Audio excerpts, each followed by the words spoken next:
ये हितधाम में वृंदा देवी की कृपा से कहा भी था और वहीं अनुभव भी हुआ था कि जिस समय जीव यहां शरीर छोड़ता है तो वृंदा देवी की प्रेरणा से सखियां अंतिम समय यहां शरीर छोड़ने वाले के राधा राधा ऐसा श्रवण कराती है, ऐसा स्फुरण करा देती है और उसको धाम की कृपा से प्रिया प्रीतम की प्राप्ति होती है। उस समय कीर्तनिया बाबा थे तो उन्होंने कहा आप कहीं से स्वाध्याय किया क्या? वह छाती में स्वाध्याय हुआ है, ये बाहर की बात नहीं, वृंदा देवी ने प्रेरणा करके ऐसा अनुभव कराया हमें।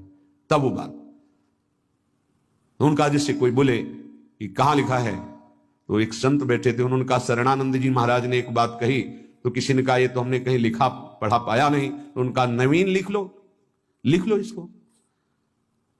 ये ज्ञान समुद्र है प्रभु, नवम नवम नवम नवम तरंगे ज्ञान की उत्पन्न होती रहती है, कुछ कृपा से उत्पन्न होती है।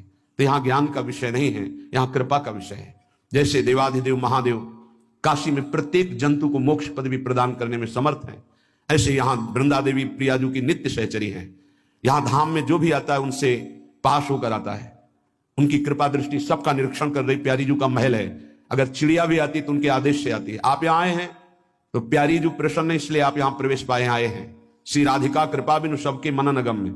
अभी लौकिक तो है नहीं कि गार्ड खड़े हैं आपको अंदर आने दिया तो आप धन्यवाद दिए कि मुझे वृंदावन में प्रवेश देने के लिए आपको धन्यवाद, नहीं, यह अलौकिक है।